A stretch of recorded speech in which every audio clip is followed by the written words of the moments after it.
1400 سال سے بھی زیادہ گزر گیا ہے، رب کریم نے اس طرح حفاظت فرمائی ہے کہ ہم تک وہ بالکل لمحہ بلمحہ رسول اللہ صلی اللہ علیہ وسلم کے اٹھنے بیٹھنے، مسکرانے، بات کرنے، ہاتھوں کو ہلانے، بات کرتے ہوئے انداز کیسا تھا، کسی کے ساتھ ملنے کے وقت انداز کیسا تھا، ایک ایک چیز ایسے محفوظ کی ہے کہ جیسے انسان کسی کو لائیو دیکھ رہا ہوتا ہے۔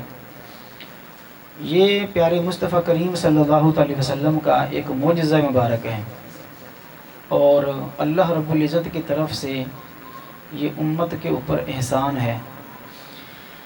اس دنیا کے اندر انسانوں میں کامل ترین انسان، کامل ترین بشر، اللہ کی مخلوق میں سے کامل ترین مرد انبیاء کرام علی نبینا و علیہم الصلاۃ والسلام ہوئے ہیں۔ حضرت سیدنا آدم سے لے کر محمد مصطفیٰ صلی اللہ تعالی علیہ وسلم کی ذات مقدسہ تک میرے رب کا ہر نبی اور رسول کامل ترین تھا، اکمل ترین۔ ان کا کردار، ان کی گفتگو، ان کی زندگی ایک کامل ترین نمونہ تھی اپنی امتوں کے لیے۔ لیکن میں اور آپ جانتے ہیں کہ حضرت سیدنا آدم سے لے کے عیسیٰ ابن مریم تک بڑے بڑے عظیم المرتبت انبیاء گزرے ہیں، جن کے نام پوری دنیا کے اندر معروف ہوئے ہیں۔ جیسے دیکھیں حضرت سیدنا آدم کا نام معروف ہے، یہ صرف ہم مسلمانوں میں نہیں بلکہ پوری دنیا میں جتنے مذاہب ہیں سب میں آپ کا نام پہچانا جاتا ہے۔ حضرت سیدنا ابراہیم کا نام پہچانا جاتا ہے، حضرت سیدنا موسیٰ کلیم اللہ کا نام پہچانا جاتا ہے، حضرت سیدنا عیسیٰ ابن مریم کا نام پہچانا جاتا ہے۔ یہ وہ نام ہیں جو پوری دنیا کے انسان، مرد ہوں یا عورتیں، وہ ان ناموں کو سمجھتے ہیں۔ ہمارے مسلمانوں میں دیکھ لیجیے کہ بچہ بچہ ان ناموں سے واقف ہے۔ حضرت سیدنا نوح کا نام لوگوں کو یاد ہے، حضرت سیدنا اسماعیل، اسحاق، حضرت سیدنا یوسف کا نام لوگوں کو آتا ہے۔ لیکن ذرا دیکھیے کہ ان میں سے کوئی بھی ایسا نبی نہیں ہے کہ جن کی سیرت اور زندگی کہیں لکھی ہوئی مل جائے۔ موسیٰ کو رب کریم نے کلیم اللہ کا لقب عطا فرمایا، حضرت عیسیٰ ابن مریم کو روح اللہ اور کلمۃ اللہ بنایا، حضرت سیدنا ابراہیم کو خلیل اللہ بنایا، حضرت سیدنا آدم کو صفی اللہ بنایا۔ لیکن اس وقت آپ اندازہ لگائیں کہ اس وقت دنیا کے اندر سب سے زیادہ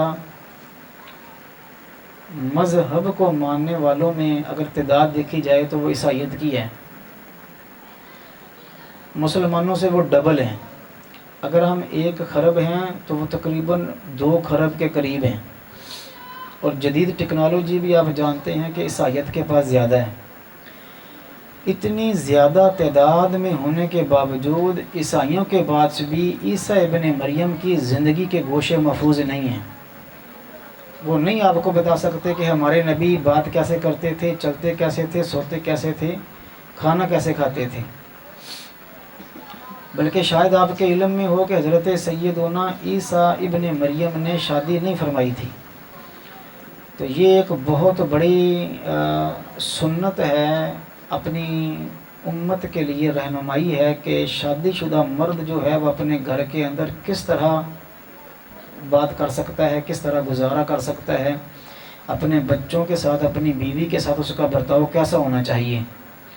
تو یہ سنت پاک حضرت سیدنا عیسیٰ ابن مریم کی زندگی میں نظر نہیں آتی۔ حضرت سیدنا ابراہیم خلیل اللہ ہیں، جد الانبیاء ہیں، 4 انبیاء کے علاوہ باقی سارے نبی حضرت ابراہیم کی اولاد سے آئے ہیں، لیکن آپ کی مکمل زندگی محفوظ نہیں ہے۔ کس کی زندگی مکمل محفوظ ہے؟ کس کی جی؟ میرے اور آپ کے لاجپال آقا محمد مصطفیٰ صلی اللہ علیہ وسلم کی زندگی مبارکہ پیدا ہونے سے لے کر آپ کے وصال تک مکمل زندگی آپ کی رب کریم نے حضور کی امت کے لیے محفوظ فرمائی ہے۔ حضرت سیدنا ہند بن ابی حالہ تو جب حضور کا ذکر خیر فرماتے تھے اور حضور کی صورت مبارکہ ذکر کرتے تھے تو بڑی باریک باتیں بھی بتاتے تھے کہ جیسے کوئی بیٹھ کر صرف حضور کو ہی تکتا رہتا ہو۔ صحابہ کرام کا کمال یہ تھا کہ وہ ایک ایک لمحہ مصطفیٰ کریم کا اپنی آنکھوں میں محفوظ کرتے تھے۔ کوئی ایسی حضور پاک کی حرکت نہ تھی جو صحابہ کرام علیہم رضوان اجمعین نے اپنے دلوں پہ نقش نہ کی ہو، کیونکہ اصحاب جانتے تھے کہ رسول اللہ صلی اللہ علیہ وسلم کا اشارہ جو ہوتا ہے وہ بھی امت کی تربیت کے لیے ہوتا ہے۔ ایک دفعہ ایک صحابی رسول حضور کی گفتگو نوٹ کیا کرتے تھے، 2-4 دن وہ نظر نہیں آئے تھے، حضور نے بلا کر فرمایا کہ تم نے لکھنا کیوں چھوڑا؟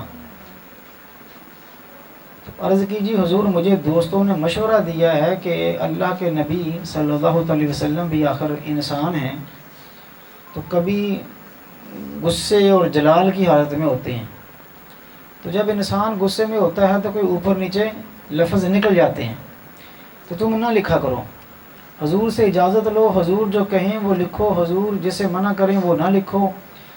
ایک انسان کا مزاج ہوتا ہے، طبیعت ہوتی ہے، تو ہو سکتا ہے حضور غصے کے اندر کوئی جملہ ارشاد فرما دیں۔ حضور نے مسکرا کے فرمایا لکھا کرو۔ حضور نے اپنی زبان پر پکڑی، فرمایا یہ زبان رب کے حکم سے بولتی ہے۔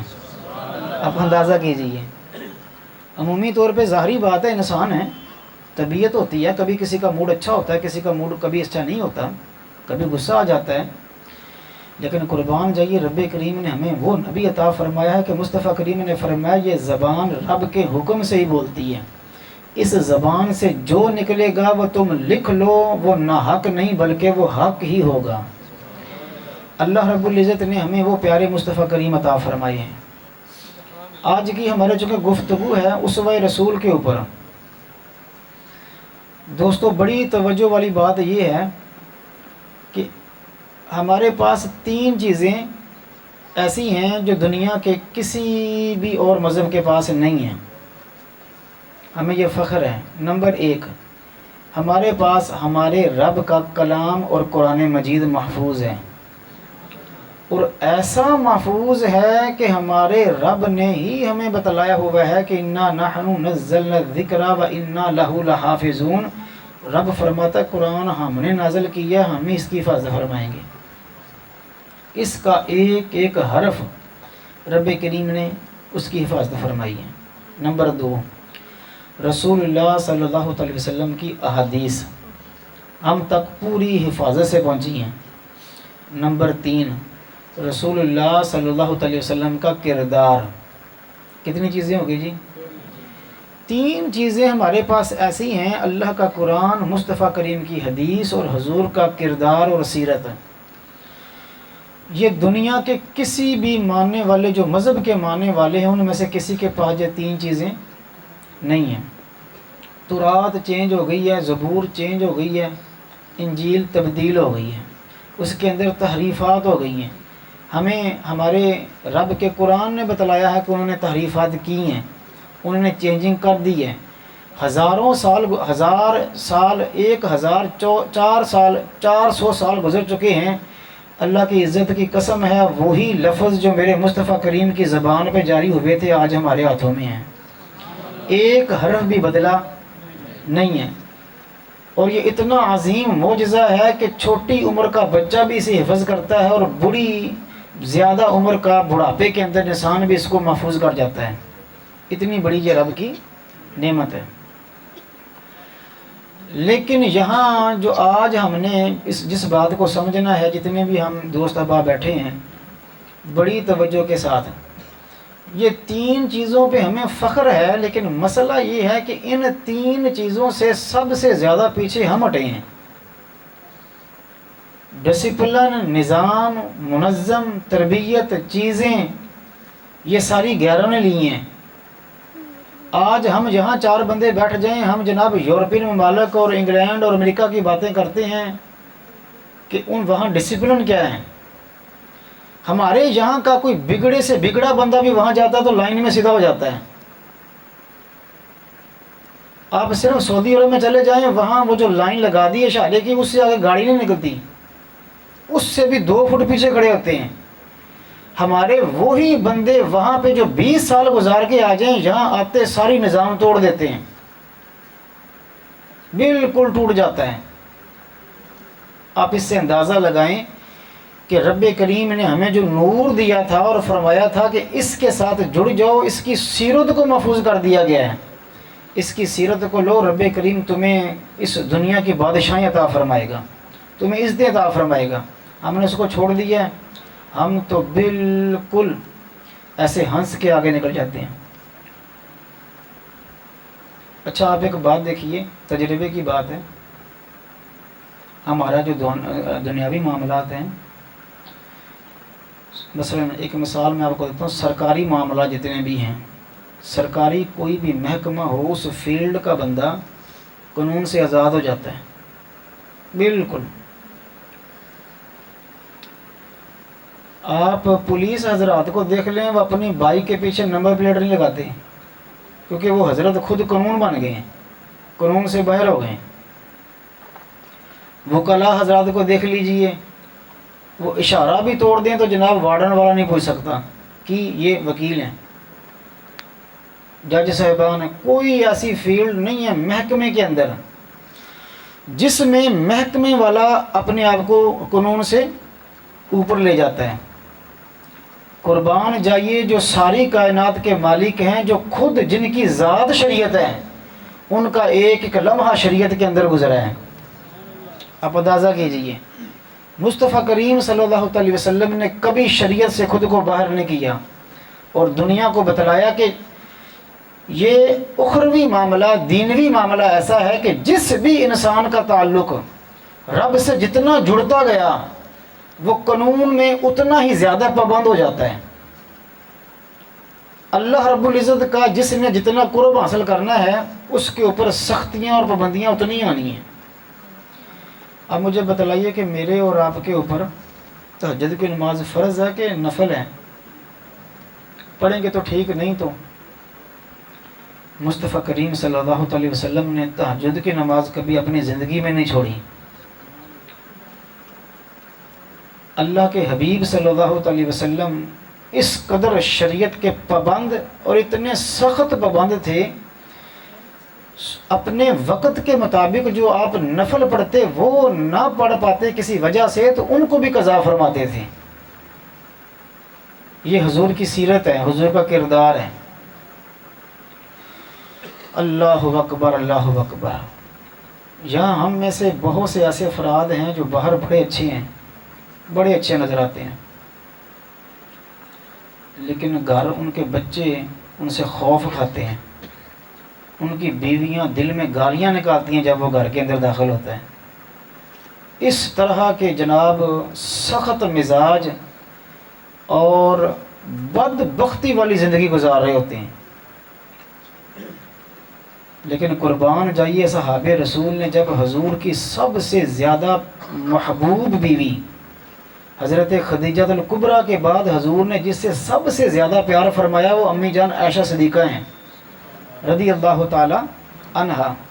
آپ جانتے ہیں نا جی، بچے ہوں یا بیوی ہو، بیٹا ہو یا بیٹی، جس سے آپ پیار کرتے ہیں وہ پھر لاڈ میں آ جاتا ہے، اور جب وہ لاڈ میں آتا ہے تو جیسے ایک مقولہ مشہور ہے جی، گھر دے وچ بندہ دال برابر ہوندا ہے، بیوی سامنے کھاواں کچھ نہیں بھاویں زیادہ لگا ہوئے۔ قربان جائیے صحابہ رسول نے امی جان سے آ کر پوچھا، اے ام المؤمنین ہمیں بتلائیے حضور گھر میں کیسے ہیں؟ باہر تو جو سو ہیں، گھر میں کیسے ہیں؟ تو آپ جس کو پتہ ہے اس کو پتہ ہے، جس کو نہیں پتہ تو وہ ذرا اپنا دماغ دوڑا کے بتائے، سوچ لے ایک سیکنڈ کے لیے، امی جان نے کیا جواب دیا ہوگا حضور کے اخلاق کے بارے میں، جو سب سے زیادہ حضور کی لاڈلی بیوی ہیں۔ سیدہ فاطمہ الزہرا رضی اللہ تعالی عنہا کو ایک دفعہ باقی ازواج مطہرات نے بھیجا کہ جا کر آپ حضور کی لاڈلی ہیں تو حضور سے بات کریں کہ آپ عائشہ سے زیادہ محبت کرتے ہیں تو ہم سے بھی کیا کریں۔ تو آپ حضرت سیدہ عائشہ صدیقہ کا مقام دیکھیے کہ جب سیدہ کائنات حضور کی بارگاہ میں آ کے یہ بات کیا تو مصطفیٰ کریم نے مسکرا کے فرمایا فاطمہ جس سے میں محبت کرتا ہوں کیا تو اس سے محبت نہیں کرے گی؟ آپ اندازہ کریں، سیدہ کائنات نے عرض کی حضور آج کے بعد مجھے سب سے زیادہ محبت عائشہ سے ہو گئی ہے۔ اتنا لاڈ اور پیار مصطفیٰ کریم نے امی جان سے فرمایا ہے۔ اللہ اکبر۔ جب اصحاب رسول نے پوچھا کہ حضور کا گھر کے اندر اخلاق، کردار و سیرت کیا ہے تو آپ نے صرف ایک جملہ فرمایا، آپ نے فرمایا میرے مصطفیٰ کریم کا گھر کے اندر اخلاق وہ ہے کہ جیسے قرآن کھلا ہوا ہے۔ کیا کھلا ہوا ہے جی؟ قرآن۔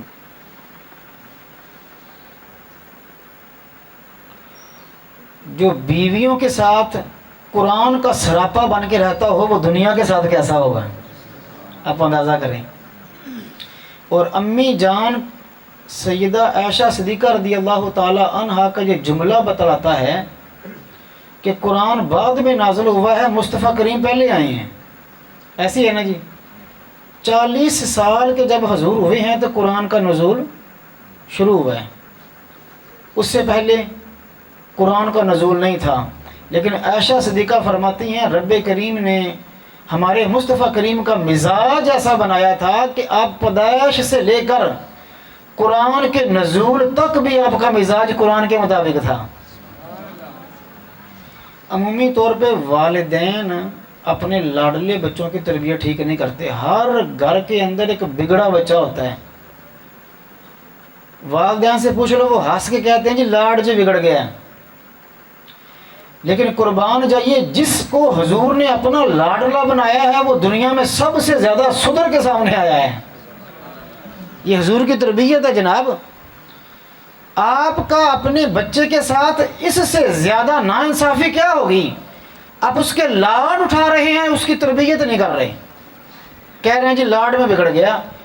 لاڈ میں انسان بگڑتا نہیں، وہ آپ کی خود کی سستی ہوئی ہے۔ وگرنہ مجھے بتلائیے دنیا میں حسن و حسین سے بڑھ کر کوئی لاڈلا ہوگا؟ نماز کے اندر جنہوں نے حضور کے سجدوں کے اوپر، حضور کی پشت کے اوپر ٹائم گزارا ہے۔ اصحاب رسول فرماتے ہیں حضور نماز پڑھاتے تھے، جب سجدے کے اندر جاتے تھے تو حضرت حسن و حسین کی شہزادگان حضور کے نیچے سے گزرتے تھے، ایسے نیچے سے گزرتے تھے، پھر اوپر سے آ کے پھر نیچے سے گزرتے تھے۔ کبھی کبھی حضور کندھے میں بٹھا لیتے تھے۔ اس سے زیادہ لاڈ کبھی کسی نے کیا؟ نہیں کیا۔ لیکن تربیت دیکھیے، امام حسن فرماتے میں نے حضور کی انگلی پکڑی ہوئی تھی، حضور مجھے ساتھ لے جا رہے تھے، ایک کھجور نظر آئی، فرماتے میں نے منہ میں ایسے ڈال لی، حضور نے فرمایا حسن منہ کھولو، ایسے انگلی مبارک ڈال کے کھجور باہر پھینکی۔ حضور نے فرمایا حسن یہ ہمارے لیے جائز نہیں ہے، ہمارے لیے جائز نہیں ہے۔ حسن پاک کی ذات پہ بھی قربان جائیں، 6 سال کی پتہ نہیں 6 یا 7 سال کی عمر پاک تھی، حضور کی اس بات کو پلے باندھ لیا۔ یہ ہے تربیت۔ لاڈ، اگر آپ کا لاڈ بچے کو بگاڑ رہا ہے تو سمجھیے آپ بہت بڑا ظلم کر رہے ہیں اپنے بچوں کے اوپر۔ کبھی کبھی یہ ہوتا ہے کہ باپ سمجھانا چاہتا ہے تو ماں اڑ جاتی ہے، یا ماں سمجھانا چاہتی ہے تو باپ کہتا ہے پر ہٹ جا تینوں کی ہے جو مرضی کرے، اے میرا پتر ہے۔ وہ اللہ دے بندے، تیرا پتر تے ہے، کل نو تیرے چہرے تے کالک مل جائے تو پھر کہتا پتر ہے، پھر کہہ دیتے ہیں چیری تیری تربیت ہے۔ بیگم کو کیا کہتے ہیں جی؟ یہ ساری تیری تربیت ہے، تم سے ایک بچہ نہ سنبھالا گیا۔ اللہ کے نبی صلی اللہ علیہ وسلم گھر کے اندر ایسے تھے جیسے قرآن کی سیرت ہے، اصحاب رسول میں ایسے تھے جیسے قرآن کی سیرت ہے۔ 2 جملے سنیے۔ عائشہ صدیقہ رضی اللہ تعالیٰ عنہ سے پوچھا کہ حضور کیسے ہیں تو فرمایا هو القرآن، وہ قرآن ہے۔ انس بن مالک سے باہر پوچھا گیا حضور کیسے ہیں؟ تو فرمایا ورقۃ مصحف، ایسے ہے جیسے قرآن کا صفحہ کھلا ہوا ہے۔ حضور کا کردار دیکھیے، گھر میں بھی قرآن ہے اور باہر بھی قرآن ہے۔ قربان جائیے، رب کریم نے ہمیں وہ نبی عطا فرمایا ہے۔ آپ قرآن کی تفسیر سمجھنا چاہتے ہیں، مصطفیٰ کریم کو دیکھتے جائیں، قرآن سمجھ آ جائے گا۔ وہ پیارے نبی صلی اللہ علیہ وسلم اللہ نے ہمیں عطا فرمائے ہیں، ان سے ہم نے سیکھنا ہے، حضور کے اسوے کو یاد کرنا ہے، حضور کی سیرت کو، حضور کی زندگی کو یاد کرنا ہے۔ یہ آج جب میں مغرب کی نماز پڑھنے کے لیے نکلا ہوں تو بچے روز ماشاءاللہ اللہ تعالیٰ ان کو حیاتی عطا فرمائے، زندگیاں عطا فرمائے، کہ جو روز یہاں بازار میں آمد مصطفیٰ کے نعرے لگاتے ہیں۔ بہت اچھی بات ہے۔ میں جب باہر نکلا تو اذان ہو رہی تھی، وہ تیار ہو رہے تھے اپنے لاؤ لشکر کے ساتھ، جھنڈے بالکل تیار تھے اور بالکل نوجوان بچے چھوٹے چھوٹے تیار تھے۔ تو میں نے انہیں کہا جی پہلے نماز پڑھ لیں، پھر آمد مصطفیٰ کا نعرہ لگائیں گے تو بڑی خوشی ہوگی، کیونکہ حضور جس چیز کے لیے آئے ہیں ہم نے وہ چھوڑ دی ہے۔ یہ یاد رکھ لیں، اللہ کے نبی نے آ کے جو پیغام دیا تھا ہم اس سے دور ہو گئے ہیں۔ جب تک حضور کی سیرت کو نہیں اپنائیں گے اس وقت تک کامیابی نہیں ہے۔ امی جان عائشہ صدیقہ رضی اللہ تعالیٰ عنہ فرماتی ہیں، شیر خدا کرم اللہ وجہ الکریم فرماتے ہیں، ہند بن ابی حالہ فرماتے ہیں، عبداللہ بن عباس نے روایت کیا ہے، جناب شیر خدا نے روایت کیا ہے۔ امام حسین نے ایک دفعہ شیر خدا سے پوچھا کہ آپ نے تو حضور کو دیکھا ہوا ہے اور کتنے سال آپ حضور کے ساتھ رہے ہیں، تو آپ حسین علی سے پوچھ رہے ہیں رسول اللہ کی زندگی کون؟ حالانکہ یہ تینوں نام ایسے ہیں کہ جو دنیا میں چنے ہوئے ہیں، محمد، علی اور حسین۔ حسین پاک فرماتے ہیں میں نے اپنے بابا جان علی سے پوچھا کہ آپ مجھے حضور کا پوری تربیت بتائیں، حضور کیا تھے؟ جناب شیر خدا کرم اللہ وجہ الکریم نے فرمایا بیٹا تم نے کیا پوچھ لیا؟ فرمان لگے یاد رکھنا تمہارے نبی کی سیرت یہ تھی، جب کسی سے بات کرتے تھے تو پوری توجہ کے ساتھ اسی سے بات کرتے تھے، جب وہ بولتا تھا تو اس کی بات ٹوکتے نہیں تھے، اگر کوئی کان کے قریب آ کے بات کرتا تو حضور پورے اس کی طرف متوجہ ہو جاتے، جب تک وہ پیچھے نہ ہٹتا حضور چہرہ نہیں پھیرتے تھے۔ اب دیکھیے نا، ہمارے ساتھ کوئی بات کر رہا اور ہم ادھر کو دیکھنا شروع ہو جائے تو اس کا دل ٹوٹتا ہے، ہمارے اوپر پڑے تو ہمارے اوپر بیتتی ہے۔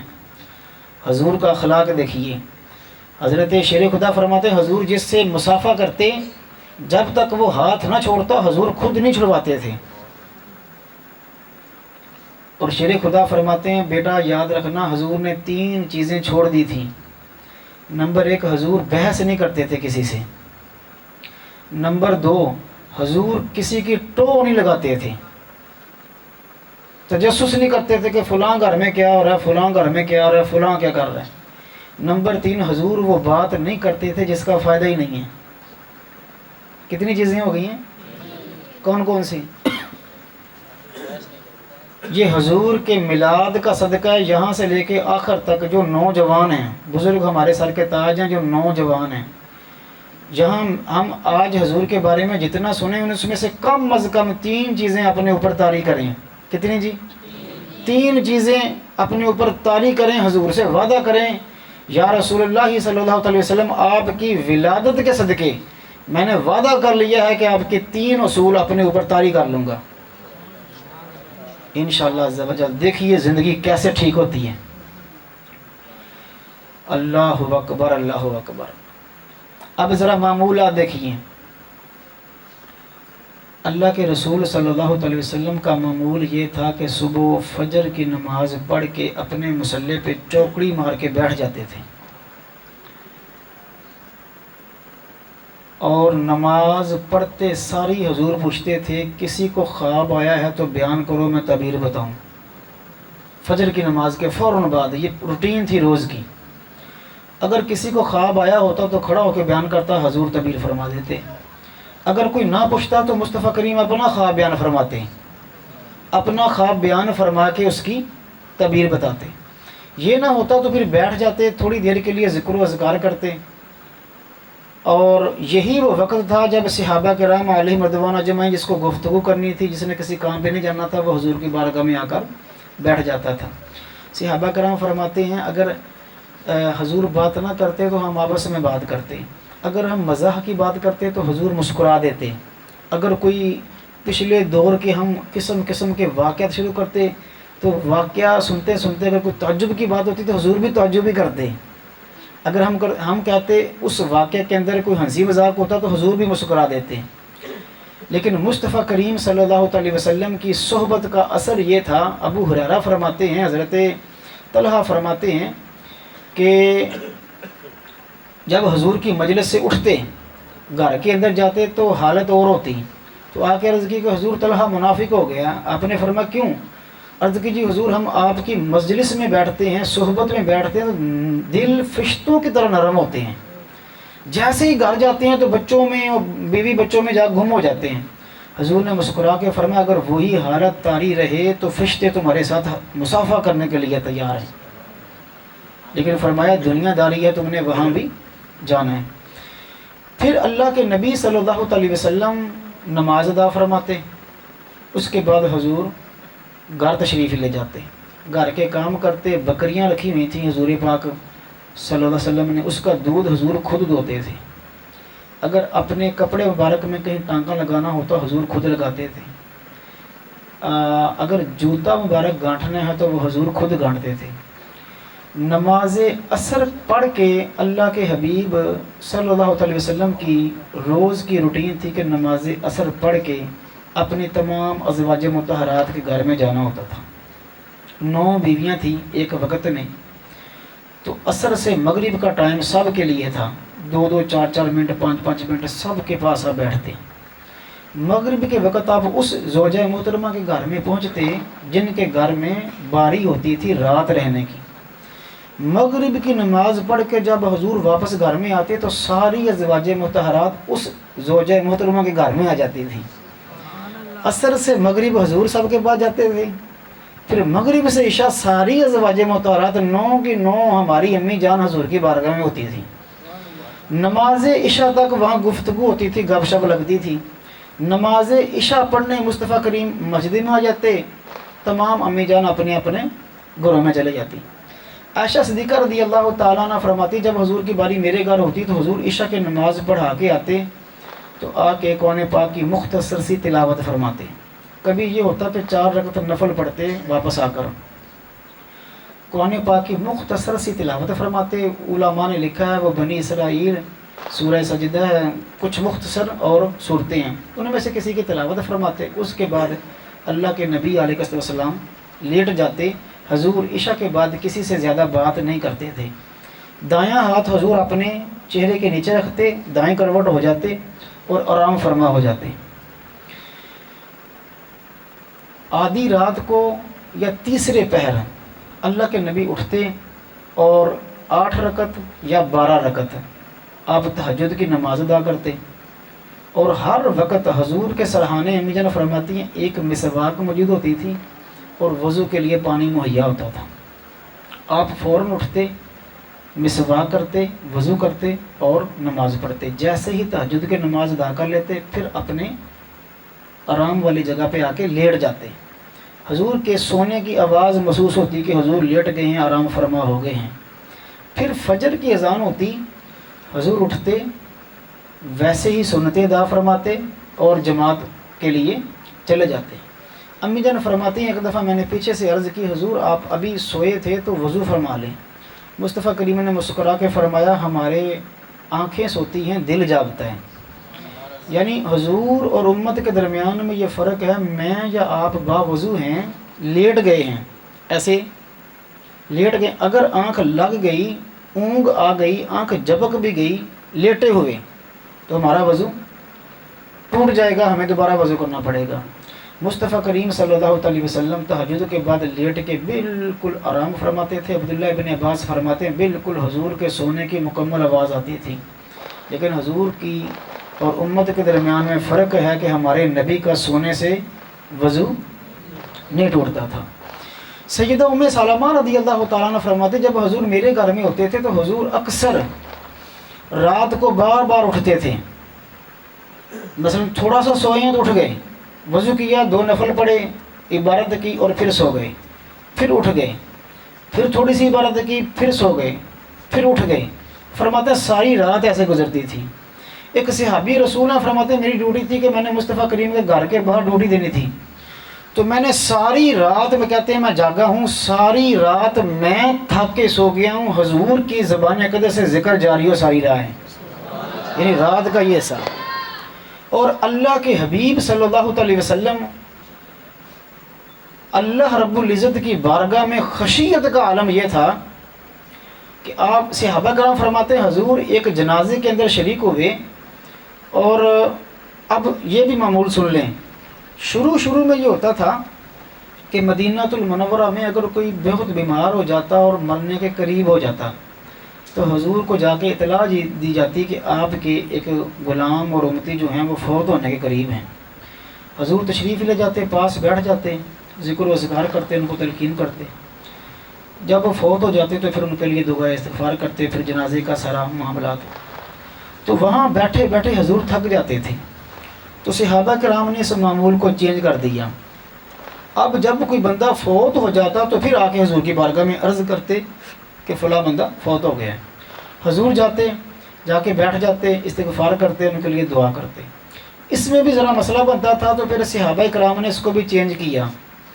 پھر یوں ہوتا کہ اگر کوئی بندہ صحابی رسول فوت ہو جاتے تو اس کی میت کو اٹھا کر حضور کے دروازے پہ لا کر رکھ دیتے ہیں، عرض کرتے حضور غلام حاضر ہے، دعا فرما دیجیے۔ حضور ساتھ جاتے، جنازہ پڑھتے، جنازہ پڑھنے کے بعد اگر تو قبر میں ساتھ جا کر مٹی ڈالنی ہوتی تو ڈالتے، نہیں تو جنازہ پڑھ کے اپنے گھر کی طرف تشریف لے جاتے۔ صحابہ کرام فرماتے ہیں ایک میت پہ حضور کھڑے تھے، ان کو دفنانے کے بعد مٹی ڈالی جا رہی تھی، تو مصطفیٰ کریم صلی اللہ علیہ وسلم بیٹھ گئے، اور بیٹھے تو آنکھوں سے اتنے آنسو جاری ہوئے کہ مٹی نم ہو گئی۔ تو ہم نے عرض کی حضور آپ رو رہے ہیں؟ فرمایا یہ پہلی منزل ہے، جہاں جو کامیاب ہو گیا وہ کامیاب ہو گیا، جہاں جو فیل ہو گیا وہ گیا۔ ایک صحابی رسول فرماتے ہیں مصطفیٰ کریم علیہ السلام کو میں نے دیکھا کہ آپ رات کی تنہائی میں نفل پڑھ رہے تھے، اور اللہ کا خوف اتنا تھا کہ ایسے لگتا تھا کہ جیسے ہانڈی ابل رہی ہے، ایسے سینے سے آواز آ رہی تھی۔ آپ اندازہ لگائیے کہ جو نبیوں کے سردار ہیں، جو اس کائنات کے خالق کے محبوب ہیں، ان کے دل میں خشیت کتنی تھی اللہ کی، اللہ کا خوف کتنا تھا، اور ہم کیسے بے خوف ہوئے پڑے ہیں، بالکل بے باکی سے ہم زندگی گزار رہے ہیں۔ اچھا اب دیکھیے جیسے جیسے مصطفیٰ کریم کی زندگی گزری ہے، اللہ کے رسول کامل سے کامل تر ہوتے گئے ہیں۔ پہلے سے ہی حضور کامل ترین تھے، لیکن رب کریم کی بارگاہ میں جیسے جیسے درجہ بڑھتا گیا، مصطفیٰ کریم نور سے نور بڑھتا گیا۔ ہماری حالت یہ ہے، یہ بڑے افسوس کے ساتھ میں کہہ رہا ہوں، ہم سب کیا ہیں بھلا؟ مسلمان ہیں۔ کیا ہیں جی؟ ہاں، کوئی یہ نہ کہتے پاکستانی ہیں۔ ہم سب کیا ہیں؟ بالکل کنفرم ہے، ہم سب کیا ہیں؟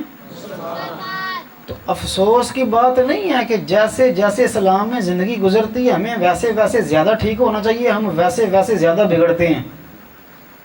بچے ہوتے ہیں تو نمازیں پڑھتے ہیں، تھوڑے سے بڑے ہوتے ہیں نمازیں چھوڑ جاتے ہیں۔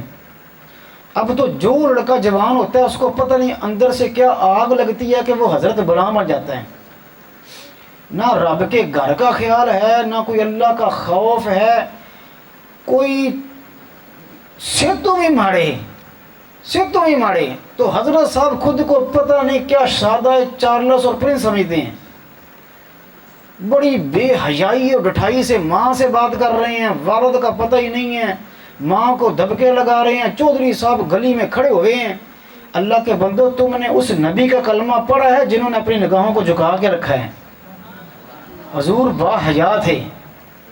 ہمیں پتہ نہیں کوئی دنیا میں پہلی دفعہ نئی جوانیاں چڑھی ہیں کہ ہم ہاتھوں باہر ہوئے پڑے ہیں، نہ بیٹیاں محفوظ ہیں، نہ کسی کی ماں محفوظ ہے، نہ کسی کی بہن محفوظ ہے۔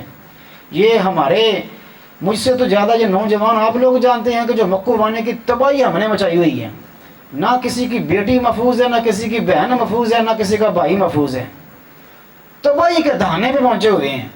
اور کلمہ پڑھتے ہیں ہم لا الہ الا اللہ محمد الرسول اللہ، جن کی زبان اقدس سے صحابہ کرام فرماتے ہیں مصطفیٰ کریم نے کبھی کسی کو برا نہیں کہا، کبھی کسی کا حضور نے نام نہیں بگاڑا۔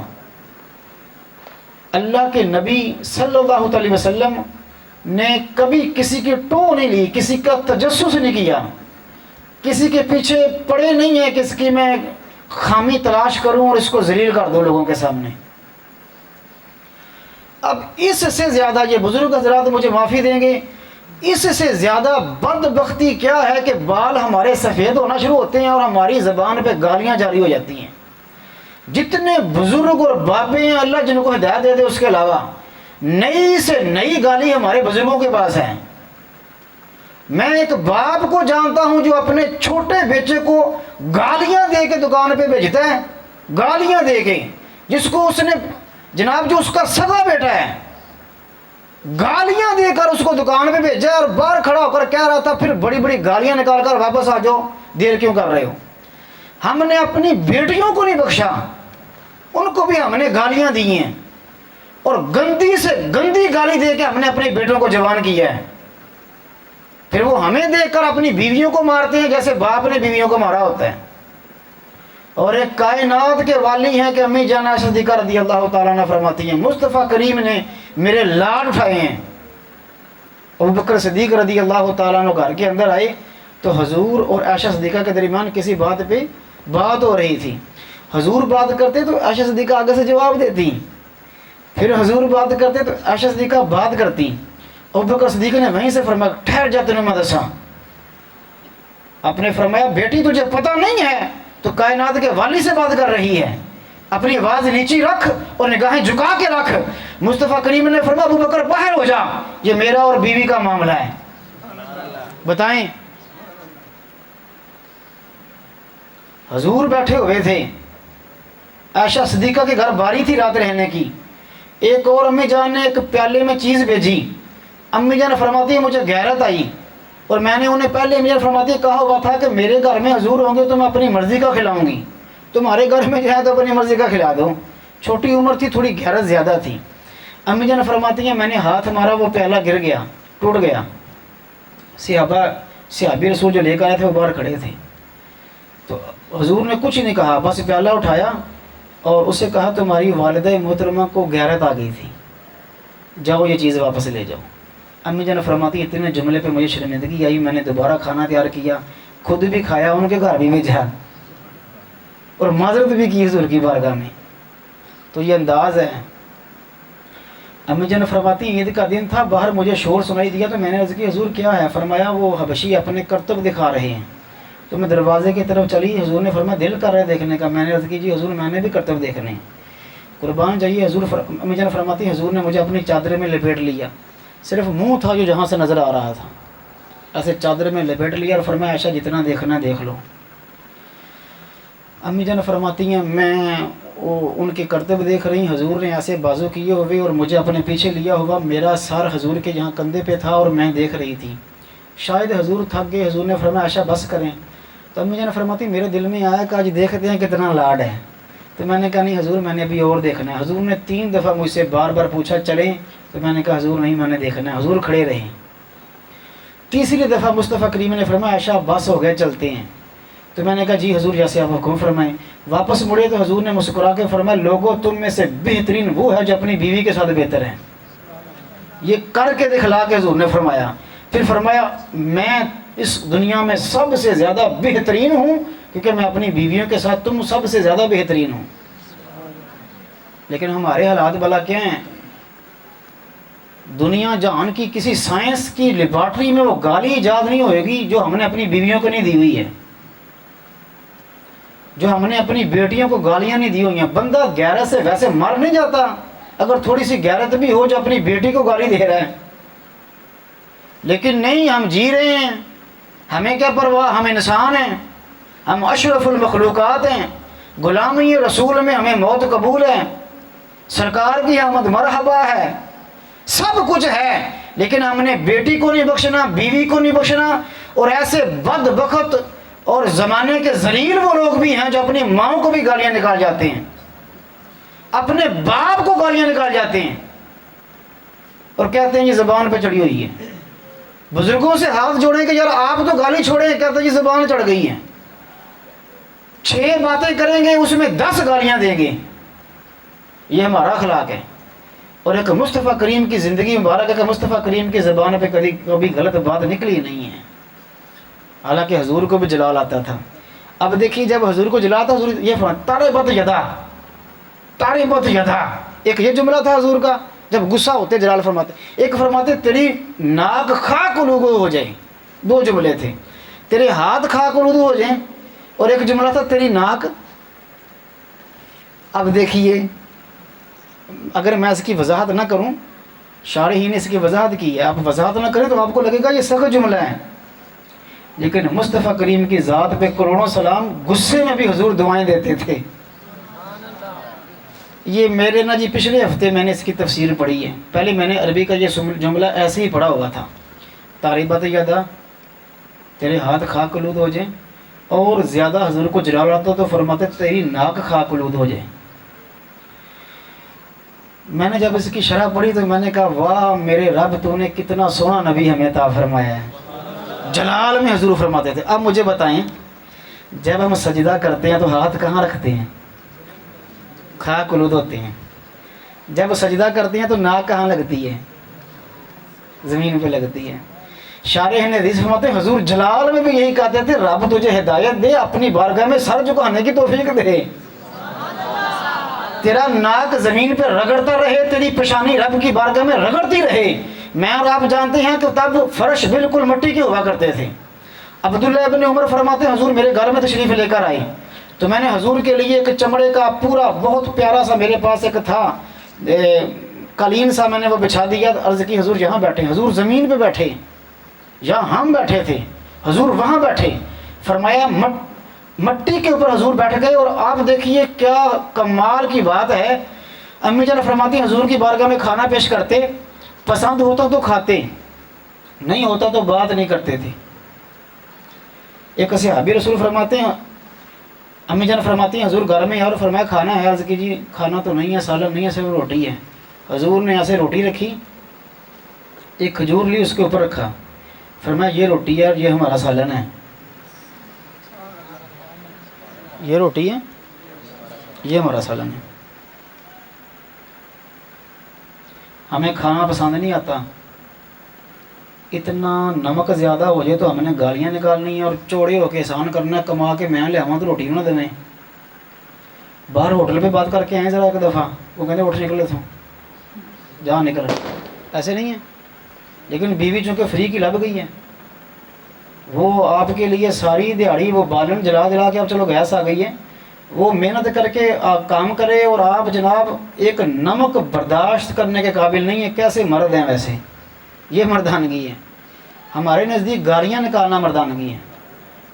جب ہجرت کا بالکل شروع کا ساتھ تھا نا، جب حضور کے گھر نہیں بنے تھے ابھی، تو 10 صحابہ کرام کی باریاں تھیں مہاجرین کی. 10 بندے ایک انصاری کے گھر میں رہتے تھے شروع میں بالکل. اور اللہ کے نبی بھی صحابہ کرام کے ساتھ ہی رہتے تھے. جس انصاری گھر میں 10 کی ٹولیاں بنا دی گئیں. ایک صحابی رسول فرماتے ہیں میرے گھر میں 10 صحابہ کرام کی باری تھی اور حضور پاک بھی ساتھ ہی تھے. تو اب روٹین یہ تھی کہ شام کے وقت بکریوں کا دودھ دوتے اور ایک ایک پیالہ جتنا جتنا آتا سب کو دے دیتے. حضور کسی کام سے گئے ہوئے تھے، حضور لیٹ ہو گئے تو باقی سارے صحابہ کرام نے اپنی اپنی باری کا دودھ پی لیا. حضور کے لیے پیالے میں رکھا ہوا تھا. حضور اتنے لیٹ ہوئے کہ کسی صحابی رسول نے وہ پیالہ بھی پی لیا. تو وہ صحابی رسول فرماتے ہیں حضور آئے اور اپنا پیالہ اٹھا کے دیکھا، پینے لگے تو وہ خالی تھا. اللہ کے حبیب علیہ السلام نے صرف اتنی دعا کی پاک پروردگار جو ہماری بھوک دور کرے تو اس پہ برکت نازل فرما. غالباً قدامہ نام ہے یا کوئی اور صحابی رسول کا نام میرے ذہن میں ابھی نہیں رہا. فرماتے میں ابھی جاگ رہا تھا تو میں جلدی سے اٹھا اور میں نے چھری لی اور بکری کو ذبح کرنے لگا کہ بکری پکاؤں حضور کی بارگاہ میں پیش کروں. فرمایا نہیں، اسے ذبح نہیں کرنا، ادھر میرے پاس لے کر آؤ. حضور نے اپنا دستے برکت پھیرا اور دودھ دھویا. تھوڑا سا دودھ نکلا، حضور نے وہی پیا اور رب کا شکر ادا کر کے آرام فرما ہو گئے. کسی کو سختی، کسی کو گالی نہیں نکالی. امی جان فرماتی ہیں مصطفیٰ کریم کی زبان اقدس پہ ہر وقت اللہ کا ذکر جاری رہتا تھا، ہر لمحہ۔ حضور بازار میں جاتے تو بچوں سے بھی سلام کر کے آگے گزرتے تھے، ہم گالی دے کے گزرتے ہیں، حضور سلام کر کے گزرتے تھے۔ میں صرف آپ سے یہ گزارش کر رہا ہوں کہ کائنات کے سب سے قیمتی انسان کی سیرت دیکھیے اور ہمارے اپنے کردار دیکھیے۔ ہم نے ہر چیز الٹ کی ہے، کوئی چیز سیدھی، برکتیں بھی اٹھ گئیں، سکون اٹھ گیا، اتحاد اٹھ گیا، حیا اٹھ گئی، پیار اٹھ گیا۔ اور بدبختی دیکھیے، جب نبی کو چھوڑا تو ہماری بدبختی دیکھیے کہ ہمیں شیطان نے لگا دیا جناب کالے ٹونے جادواں مگر، جس کے پاس جاؤ کہتا جی تمہارے اوپر بندش ہو گئی ہے، تمہارے اوپر کالا جادو ہو گیا ہے، تمہارے اوپر جناب جن چھوڑ دیے گئے ہیں، تمہارے اوپر اسیب آ گئے ہیں۔ سب سے بڑے جن ہم اپنے گھروں میں خود ہیں۔ جس نے قرآن کو ہاتھ نہیں لگانا، اپنے نبی کی سیرت نہیں لینی، تو شیطان نے اس کو یہ پٹیاں بڑھانی ہیں۔ اور عجیب بات یہ ہے کہ ڈھونڈ کے کالے بکرے کی سڑیاں اس کو لا کے دیتے ہیں جس کا خود ہی منہ اور دل کالا ہے، لٹیں اس کی اتنی اتنی بڑی لمبی ہیں، نہاتا وہ ہے نہیں۔ حضور کی بارگاہ میں صحابی رسول آئے تو ان کے بال تھوڑے سے ٹھیک نہیں تھے۔ حضور نے فرمایا تم کو کیا ہو گیا، نہانے کے لیے ٹائم نہیں ملتا؟ فرمایا نہایا کرو۔ ایک اور صحابی رسول آئے، آپ نے فرمایا اللہ نے تمہیں دولت دی ہے؟ عرض کی جی حضور ماشاءاللہ بڑا مال ڈنگر ہے۔ آپ نے فرمایا تجھ پہ نظر کیوں نہیں آتا؟ اللہ کی نعمت نظر کیوں نہیں آتی؟ جو مال ڈنگر کو سنبھالتے ہیں وہ اکثر بالکل بے وجہ کے حلیے میں رہتے ہیں، پتہ سوری نہیں۔ حالانکہ کام کے وقت آپ کام کریں، کام کے بعد آپ کے اوپر پتہ چلنا چاہیے کہ رب کی کتنی نعمتوں کا نزول ہوا ہے۔ ہم یہ کرتے نہیں ہیں۔ اچھا آپ دیکھیے، اس کے باوجود مصطفیٰ کریم صلی اللہ علیہ وسلم کے بارے میں آتا ہے جب صحابہ کرام بیٹھ کر کوئی مذاق کرتے تو حضور بھی ان کے ساتھ مسکرا دیتے تھے۔ ایک دفعہ حضور نے بتایا کہ جنت کے اندر نا یہ جو کھیتی باڑی کرنے والے افراد ہیں، حضور نے فرمایا کھیتی باڑی کرنے والے افراد، ایک بندہ نا بڑا جنت میں نا اللہ تعالیٰ حضور کے نالین کے صدقے مجھے اور آپ سب کو جنت میں بھی ایسے اکٹھے ہونے کی توفیق دے۔ تو حضور فرماتے ہیں اس نے بڑا اداس بیٹھے ہونا ہے تو فرشتے نے پوچھنا تینوں کری اداسی ہے کی مسئلہ ہے؟ اس نے کہنا جی دنیا چ میں ہل بونا سا تے پھر فصل بونا سا تے پھر فصل اگدی سی پھر کٹدا سا، اتنے تو ہے ہی کچھ نہیں۔ حضور فرماتے فرشتے نے کہنا تم ایک دفعہ تمنا کر کے دیکھو پھر دیکھو کیا ہوتا ہے۔ اس نے کہنا پاک پروردگار میں نے یہاں کھیتی باڑی کرنی ہے، چونکہ وہاں ہونی تو ہونی۔ جیسے ہی اس نے تمنا کرنی ہے، بیج آنے ہیں، بیج اگ کے حضور نے فرمایا ایک لمحے میں بیج، ایک لمحے میں فصل، اگلے فصل لمحے میں کٹ کے ساری فصل تیار۔ یہ بات ہوئی نا جب جی، تو وہ جو صحابہ کرام تھے نا جو خیموں میں رہتے تھے صحراؤں میں، جس کو بدوی بولتے ہیں، تو وہ کھڑے ہو کہنے لگے جی حضور مارے گئے۔ حضور نے فرمایا کیا ہوا؟ عرض کی حضور تو کھیتی باڑی کرنے والے اتنے بھی سواد لے گئے۔ حضور نے مسکرا کے فرمایا تمنا تم بھی کرو گے، رب تمہیں بھی عطا فرما دے گا۔ اگر کوئی مزاحیہ بات ہوتی تو حضور اس پہ ذرا مسکرا بھی دیتے تھے۔ صحابہ کرام فرماتے ہیں حضور آواز سے نہیں نکالتے تھے، آپ کے دندان مبارک جب حضور مسکراتے تھے دندان مبارک سے نور کی ایسے لائٹیں نکلتی تھیں اور حضور مسکرا دیتے تھے۔ یہ نہیں ہے کہ حضور ہر دفعہ بالکل سخت مزاج بیٹھے رہیں۔ اللہ اکبر۔ حضور فرماتے ہیں کیسا ہے وہ مرد جو دوستوں میں ہنس کے بات کرتا ہے، اپنے گھر کے دروازے میں پہلا قدم ڈالتا ہے تو ماتھے پہ بل ڈال لیتا ہے بھی ہم چودھری صاحب آگے پرا پرا ہو جاؤ۔ تیرا بچہ تیرے ساتھ نہ کھیل سکے تو کیسا انسان ہے؟ ویسے تیری بیوی تیرے سے بات ہی نہ کر سکے تو کیسا انسان ہے؟ جس نے تیرے ساتھ زندگی گزارنی ہے پوری، تو اس کے ساتھ ہی انسان نہ بن سکا تو دنیا کے سامنے کیا انسان بنے گا؟ ایک بڑھیا مائی آ گئی، عرض کی جی حضور مجھے جنت میں جانا ہے۔ حضور نے فرمایا بڑھیاں نہیں جائیں گی جنت میں۔ انہوں نے رونا شروع کر دیا، حضور میں ان کی کرا۔ آپ نے فرمایا تجھے سمجھ نہیں آئی، وہاں جوان جائیں گے سارے، اللہ تجھے بھی جوانی عطا فرمائے گا تو جوان ہو کے جائے گی۔ پھر وہ خوش ہو گئی۔ ایک آئے ایسے صحابی رسول اللہ جی حضور مجھے اونٹ دے دیجیے۔ فرمایا تجھے اونٹ نہیں دینا، تجھے اونٹ کا بچہ دینا ہے۔ میں اونٹ کے بچے نہیں کرنا، میں نے اونٹ چاہیے۔ فرمایا ہر اونٹ اونٹ کا بچہ ہی ہوتا ہے۔ کبھی کبھی جب حضور مزاح میں آتے ہو، آپ یہ دیکھیے کہ حضور نے کبھی بھی مزاح جھوٹ میں نہیں فرمایا. شیر خدا فرماتے ہیں حضور نے مزاح بھی فرمایا ہے تو سچی بات میں فرمایا ہے، سچی بات میں. ایسے کھجوریں کھا رہے تھے تو ایک اور صحابی رسول آگے، انہوں نے بھی کھجوریں کھانی شروع کر دی. جناب شیر خدا کی بارگاہ میں بھی یہ ایک واقعہ ہے اور ایک اور صحابی رسول کے بارگاہ میں بھی یہ واقعہ ہے. یہ دوسرے صحابہ کرام ہیں. صحابی رسول انہوں نے بھی کھانا شروع کر دیا تو ان کی ایک آنکھ خراب تھی. حضور نے فرمایا تم کھجور نہ کھاؤ تمہاری آنکھ خراب ہے. عرض کیجیے حضور جو ٹھیک ہے اس طرف سے کھا رہا ہوں. صحابی رسول فرماتے ہیں حضور مسکرا دیتے تھے کہ چلو ایک اچھی بات ہے. حضور خیمے میں بیٹھے تھے، ایک صحابی رسول ملنے آئے کسی جہاد پہ واپسی پہ، ایک جگہ پڑاؤ کیا تو خیمہ چھوٹا تھا. صحابی رسول فرماتے ہیں میں نے اپنی گردن کو آگے نکال کے عرض کی حضور آ جاؤں؟ حضور نے فرمایا آ جاؤ. تو کہنے لگا جی سارا ہی آ جاؤ. حضور نے فرمایا آ جاؤ. مطلب یہ تھا کہ حضور خیمہ چھوٹا ہے. حضور اس پہ مسکرا دیے. اور کمال دیکھیے اللہ کے نبی صلی اللہ علیہ وسلم نے یہاں تک تربیت فرمائی ہے. صحابہ فرماتے ہیں حضور پہلے جا کر کہتے تھے، کسی گھر میں جانے سے پہلے کہتے السلام علیکم ورحمۃ اللہ. یہ کہنے کے بعد فرماتے تھے کیا اندر آنے کی اجازت ہے؟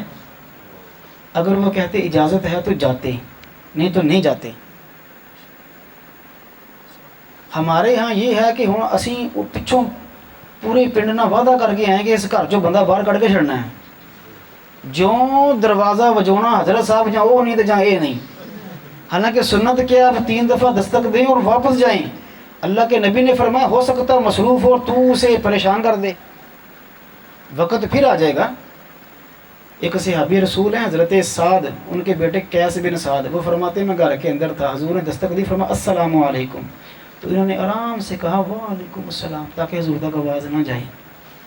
حضور نے پھر کہا السلام علیکم. تھوڑی دیر کے بعد انہوں نے پھر آہستہ سے کہا وعلیکم السلام. تو کہتے ہیں حضرت قیس فرماتے میں کہ میں دس کے آواں حضور اندر بیٹھے ہیں.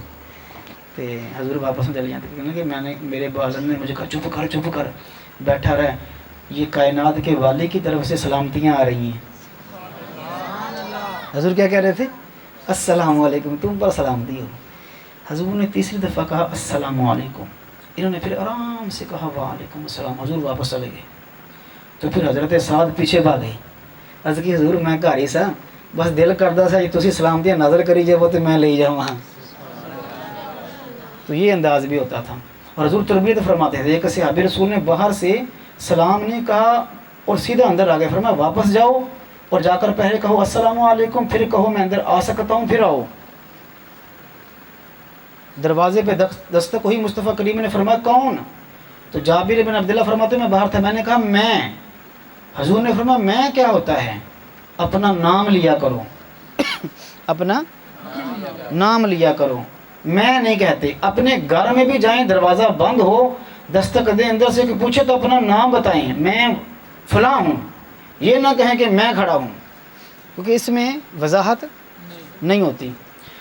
یہ میرے اور آپ کے لاجواب آقا کی تربیت ہے، حضور کا معیار ہے. اللہ کے حبیب صلی اللہ علیہ وسلم کا یہ سب سے اس کائنات کا قیمتی ترین اثاثہ حضور کا کردار ہے. مصطفیٰ کریم صلی اللہ علیہ وسلم اتنے باحیا تھے کہ صحابہ کرام علیہم رضوان اجمعین فرماتے ہیں کہ حضور نے کبھی آنکھ بھر کے نہیں دیکھا کسی کی طرف، نگاہیں جھکا کے رکھتے تھے. عبداللہ ابن مسعود رضی اللہ تعالیٰ عنہ فرماتے ہیں حضور روز واضح و نصیحت نہیں فرماتے تھے، 1 یا 2 دن چھوڑ کے فرماتے تھے. فرماتے تھے لوگ تنگ نہ ہو جائیں. پھر ایک دفعہ جناب عورتوں نے بڑی گزارش کی کہ حضور آپ مردوں کو بیان فرماتے ہیں تو ہمیں بھی فرمایا کریں. اللہ کے نبی صلی اللہ علیہ وسلم نے پھر 1 دن عورتوں کے لیے مخصوص فرمایا، ان کو واعظ فرمانے کے لیے. گھر کے اندر باہر کے اندر اللہ کے حبیب علیہ السلام چھوٹی چھوٹی باتوں پہ تربیت فرمایا کرتے تھے. چھوٹی چھوٹی باتوں پہ بات کیسے کرنی ہے. اور آپ اندازہ لگائیے انس بن مالک جنہوں نے 10 سال حضور کی بارگاہ میں گزارے ہیں، فرماتے میرے مصطفیٰ کریم نے کبھی مجھے جھڑکا نہیں ہے. میں لیٹ ہو جاتا تو حضور مجھے جھڑکتے نہیں تھے.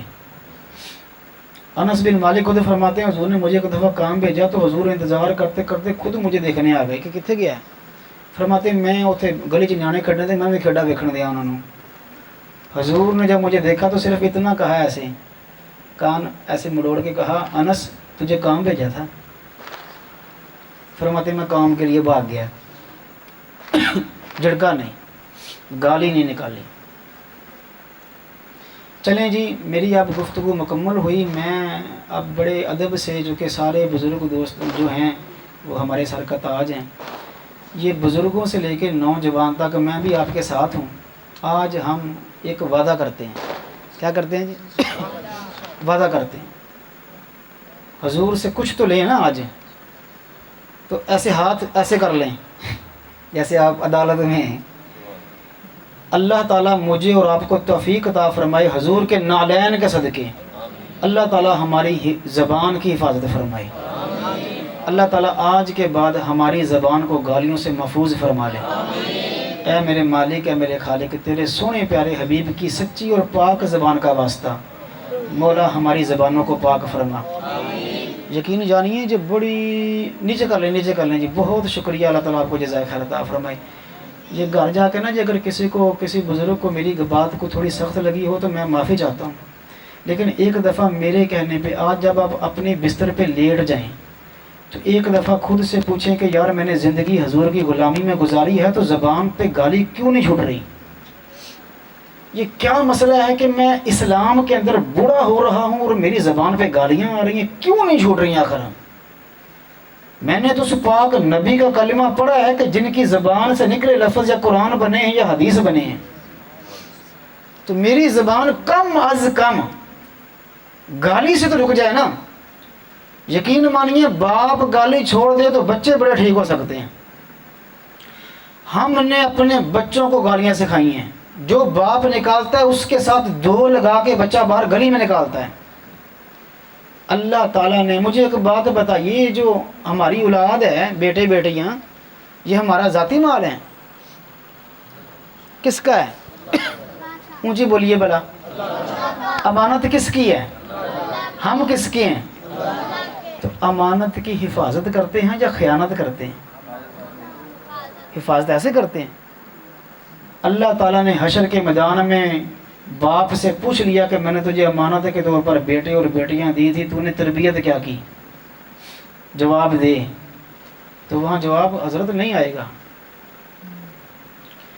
ہم بھی حضور کی امتی اور غلام ہیں، ہماری اولاد بھی حضور کی ہی غلام اور امتی ہیں، تو میں کم از کم یار یہ تو کروں۔ ہمارے الٹے دماغ ہیں، ہم مولوی صاحب اور قاری صاحب کا دماغ کھاتے ہیں، جا کے سکول میں استادوں کا دماغ کھاتے ہیں۔ یہ بچہ تر ٹھیک نہیں ہے گا، وہ گھر تیرے پیدا ہوا ہے، 10 سال تیرے ساتھ گزارے ہیں، اب تو جا کے استاد کا گریبان پکڑ رہا ہے، بچہ ٹھیک نہیں ہے گا۔ خود تو بھی تو بتا، تو نے 10 سال میں اس کی کیا تربیت کی ہے؟ 11-12 سال کا بچہ، اب 6, 7, 8, 10 سال کا بچہ آپ اسکول میں داخل کر کے آتے ہیں، روز سر کھان دے ہوندے ہیں، اینو جی فرشتہ بنا دے ہو۔ میرے ساتھ ایک والد محترم کی بحث ہوئی، آخر مہینہ ہو گیا تو گھر منڈا آن دیا ہے، یہ تہجد دی نماز نہیں پڑھتا۔ میں کہا جی جنہوں پیدا ہوا سی ادو ہی غوث اعظم بنا لینا سی۔ آپ خود کہتے ہیں جی میں سویا رہا، میں فجر دی نماز نہ پڑھا، میرا پتر فجر دی نماز پڑھے۔ قاری صاحب تہاڈا رنگ ٹنگ نظر ہونا چاہیے۔ حضرت تو اٹھنا پہلا، والد صاحب ستے ہیں اللہ دے حوالے، تے پتر نماز پڑھ کے آوے، وہ دل میں سوچتا تو نہیں ہوگا کہ کلمہ میں ہی نبی دا پڑھیا، میرے پیو نے تو پڑھیا ہی کوئی نہیں۔ ایسے نہیں ہے۔ اوپر سے آپ دیکھیں اتنی گری حرکت اور اتنی بری ہم بات کرتے ہیں، ہم کہتے ہیں جی کی کریے ہوں بچیاں واسطے کماؤں آیا۔ یعنی یہ آپ بتائیں یہ رب کی بارگاہ میں آپ کہہ لیں گے کہ نماز اس لیے نہیں پڑھی کہ بچوں کے لیے کمانا تھا؟ حضرت نہیں کہہ سکتے، وہ مالک الملک ہے، وہ خالق و مالک و جبار و قہار ہے، وہاں تو سانس نکلنا بھی مشکل ہے۔ تو کیسے آپ جواب دیں گے؟ آئیں بائیں شائیں کریں گے، وہاں کیا کریں گے؟ رب کریم نے جن کو اولاد دے دی ہے ان کے سروں کے اوپر، ان کے کندھوں کے اوپر رب کریم نے بہت بڑی ذمہ داری نازل کر دی ہے۔ انہیں تربیت کرنی ہے تو رب کی بارگاہ میں جواب دینا ہے۔ یقین مانیے ہمارے بچوں نے اگر رب کی بارگاہ میں کہہ دیا کہ ہم نے گالیاں باپ سے سیکھی تھی، ہم نے سارے الٹے کام. یہاں مجھے کچھ گھروں کا مجھے پتہ چلا لوگوں کا کہ وہ ایسا بدبخت باپ ہے جو بیٹے اور بیٹی کو پاس بٹھا کے شراب پیتا ہے، بیٹیوں کو پاس بٹھا کے شراب پی رہے ہیں. تو پھر آپ کیا سمجھتے ہیں کہ ابھی تک آسمان کیوں نہیں ٹوٹ کے ہمارے اوپر گر رہا؟ ہماری فصلیں کیوں تباہ ہو رہی ہیں؟ اسی لیے حضرت ہو رہی ہیں. جو بیٹی کا حیا نہیں کر رہا، کہ مصطفیٰ کریم نے فرمایا شراب کا قطرہ یہ حلق سے نیچے جاتا ہے تو ایمان باہر آ جاتا ہے. جیسے ہم لباس نہیں اتارتے، حضور نے فرمایا جس طرح تم ایسے لباس اتار دیتے ہو اس طرح تمہارا ایمان نکل جاتا ہے. مجھے معاف کیجئے، اللہ نہ کرے اگر اس حالت میں موت آئی تو بتائیں کس لسٹ میں جائیں گے دنیا سے؟ یہاں ہر کوئی کیا آپ کے پاس کیا مطلب ہے؟ 80 سال کا بابا ہی فوت ہوتا ہے حضرت. جہاں جوان فوت ہو جاتے ہیں، یہاں جوان فوت ہو جاتے ہیں. ہمارے اسی علاقے، ہمارے اس محلے کی بات، علاقے کی بات ہے، ایک جوان لڑکی کے شادی کے دن لگے تھے وہ فوت ہو گئی حضرت. جہاں جوانوں کی بھی ڈولیاں اٹھتی ہیں، جوانوں کے بھی جنازے اٹھتے ہیں، صرف بوڑھے نہیں مرتے. تو کیسی بدبختی ہے کہ بیٹیوں کو پاس بٹھا کے وہ جناب شراب پی رہے ہیں. اللہ کے بندے تو مر کے تباہ ہوا ہے، ساتھ اپنی اولاد کو بھی برباد کر کے جا رہے ہیں. رسول اللہ صلی اللہ علیہ وسلم کی سیرت قرآن کی سیرت تھی، اللہ کے حبیب صلی اللہ علیہ وسلم کی سیرت پاکیزہ سیرت تھی. اللہ تعالی حضور کے نالین کے صدقے، حضور کے شہزادوں کے صدقے، حضور کے شہزادوں کے صدقے اللہ تعالیٰ مجھے اور آپ سب کو ایک پاکیزہ زندگی عطا فرمائے. رب کریم مجھے اور آپ سب کو ایک عزت والی زندگی نصیب فرمائے. حضور ایک دعا کیا کرتے تھے، جو دوست احباب کو اللہ تعالیٰ نے تہجد کی نماز کی توفیق دی ہے انہیں چاہیے کہ تہجد کی نماز میں اپنی دعاؤں میں یہ دعا بھی شامل کریں. اور جو دوست احباب تہجد نہیں پڑھتے ان سے گزارش یہ ہے کہ آپ جب صبح فجر کی اذان کے وقت اٹھتے ہیں تو اس وقت یہ دعا پڑھ لیا کریں. اللہ تعالیٰ آپ کو تہجد کی توفیق عطا فرما دے گا. ابھی آپ کو پتہ لمبی راتیں آ رہی ہیں. کیا آ رہی ہیں؟ لمبی راتیں آ رہی ہیں، دن چھوٹے ہیں. یقین مانیے آپ میں سے مجھے میں سے کوئی ایسا انسان نہیں ہے جس کو سردیوں کے راتوں میں 2 دفعہ 3 دفعہ آنکھ نہ کھلتی ہو. بندہ تھک جاتا ہے سو کے. ایک دفعہ صرف میرے کہنے پہ رات کو جب آنکھ کھلے تو صرف 2 رکعت نفل وضو کر کے مصلی پہ کھڑے ہو کے پڑھ لیں. جن کو رب پہلی دفعہ توفیق دے، جب کھڑے ہونا تو صرف اتنا سوچنا ہے یہ وقت وہ ہے جب اللہ کے نبی اور غوث اعظم اور اللہ کے نیک بندے کھڑے ہوتے ہیں. وہ وقت ہی حضرت ایسا ہے، وہ عام بندوں کے لیے ہے ہی نہیں، وہ خاص کے لیے. بس یہ کھڑا ہو کے سوچ لینا ہے کہ میں پاپی کمیر بندہ بھی اس وقت کھڑا ہو گیا ہوں اس کی توفیق سے ہی. دعا کیا ہے جی؟ حضور دعا مانگا کرتے تھے، میں بعد میں آپ کو لکھ کے بھی دے دوں گا. بڑی پیاری دعا ہے. حضور فرمایا کرتے اللہم اجعل لی نورا، اللہم اجعل فی قلبی نورا، اللہم اجعل فی سمعی نورا، اللہم اجعل فی بصری نورا، اللہم اجعل فی بدنی نورا. اس بالکل چھوٹے لفظ ہیں، یاد کر سکتے ہیں، نہیں تو آپ اس کو اردو میں کہہ سکتے ہیں. حضور دعا کرتے تھے پاک پروردگار میرے جسم کو نور کر، میری آنکھوں کو نور کر، میرے کانوں کو نور کر، میرے دل کو نور کر دے، میرے خیالات کو نور کر دے، میرے جسم کو نور کر دے، مجھے پاک کر دے، مجھے پاکیزہ کر دے.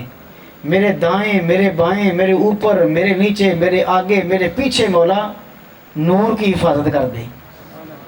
اس سے دل صاف ہو جاتا ہے، انسان کا دل پاکیزہ ہو جاتا ہے. رب کریم مجھے اور آپ سب کو حضور کی سیرت کو اپنانے کی توفیق عطا فرمائے.